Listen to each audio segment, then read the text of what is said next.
देखिए गाइस, आज हमारे स्कूल का हमारा जो चैनल है उसका नाम है स्मार्ट स्टडी 6 to 12। इस चैनल पे आपको ना हम बेसिक मैथ्स वगैरह पढ़ाते हैं। सभी सब्जेक्ट 6 से 12वीं तक के सभी सब्जेक्ट हिंदी और इंग्लिश दोनों में आपको पढ़ाई जाएंगे यहाँ पे। तो आज है ना, मैं कुछ आपके लिए कुछ बेसिक चीज़ें लेके आई हूँ। तो यहाँ पे बेसिक में है मेरे पास कि हम एरिया वगैरह, कभी कभी क्या है बच्चे एरिया का मतलब नहीं जानते हैं, पेरीमीटर का मतलब नहीं जानते हैं, और वो इतना ही नहीं जानते कि भाई एरिया निकालते कैसे, फॉर्मूले क्या है। तो सबसे पहले मैंने जो सबसे छोटी चीज़ होती है अपने शेप्स में, वो है हमारा जो स्क्वायर यानी वर्ग। तो इसकी क्या होती है, पहले मैं इसकी प्रॉपर्टीज़ बता देती हूँ कि क्या क्या इसकी प्रॉपर्टीज़ है। तो इसकी प्रॉपर्टीज़, एक तो गाइस इसके ना जो ये साइड्स है ना पूरी की पूरी इक्वल होती है, मतलब ऑल साइड्स आर इक्वल। अगर आपको प्रॉपर्टीज़ लिखनी है तो बता दूँ, ऑल साइड्स आर इक्वल। इसकी ऑल साइड्स क्या होती है, इक्वल। उसके बाद में इसके जो एडजेसेंट अपोजिट एंगल होते हैं वो equal. All angles are equal, all angles are equal. इसके जो एंगल्स होते हैं वो भी इक्वल होते हैं, ठीक है। उसके बाद में जो इसकी अपोजिट साइड इक्वल होगी, एंगल होगी। उसके बाद में हम देखते हैं, इतना ही पूछा जाएगा आपकी 5th क्लास तक, तो इतने जितना अपने कोर्स में है अभी तो उतना सा पढ़ लेते हैं अपन बेसिक चीज़। उसके बाद में है कि इसका एरिया और पेरीमीटर कैसे निकाला जाता है। तो एरिया बच्चों, पहले तो हमें बता दो कि एरिया क्या होता है।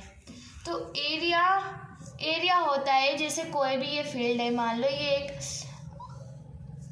स्क्वायर का ही एग्जांपल ले लेते हैं क्योंकि अपन अभी स्क्वायर पढ़ रहे हैं। तो जैसे कि एक स्क्वायर वाला मान लो ये खेत है, अगर हमें इसके चारों ओर तार फेंसी करनी है, इसका मतलब हम क्या निकालेंगे, पेरीमीटर। अंदर से कोई मतलब नहीं है तो हमें यहाँ क्या निकालना पड़ेगा, पेरीमीटर। लेकिन ये जो फील्ड है, अगर इसमें हमें प्लांट्स उगाने या फिर कुछ इसको फील्ड को हकवाना है, जुताना, कुछ करवाना है, तो इसका क्या निकालेंगे हम, एरिया की, इसके अंदर कितनी जगह है, ठीक है। तो आपको एरिया और पेरीमीटर समझ में आ गया।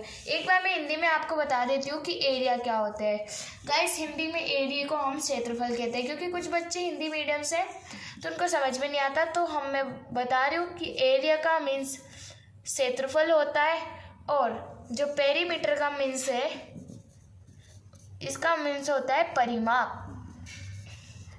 ये चीज़ें भी याद कर लीजिए, क्योंकि गाइस बहुत से बच्चों को पता नहीं है कि हिंदी में क्या कहते हैं और इंग्लिश में क्या कहते हैं। तो ये चीज़ें याद देनी चाहिए हमें। उसके बाद में कोई इधर मैंने फॉर्मूले बता दिए। एरिया का जो फॉर्मूला है गाइस, वो है साइड मल्टीप्लाई साइड।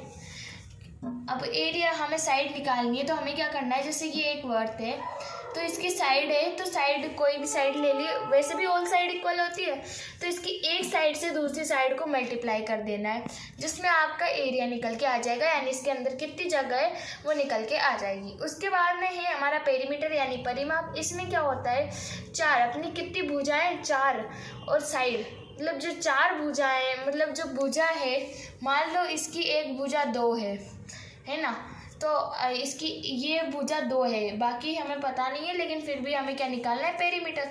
तो हमें यहाँ पे अभी अपने प्रॉपर्टी में पढ़ा कि जो हमारा स्क्वायर होता है उसकी ऑल साइड्स आर इक्वल होती है। तो हम क्या करेंगे, मल्टीप्लाई बाय 4 कर देंगे, इससे डायरेक्ट हमारा आंसर आ जाएगा 8। तो इस तरह से हम बहुत ही सिंपल तरीके से हम निकाल सकते हैं। आज मैं सिर्फ आपको ना फॉर्मूले बताने वाली हूँ, उसके बाद में कल हम इसका सॉल्यूशन भी कर लेंगे, ठीक है। उसके बाद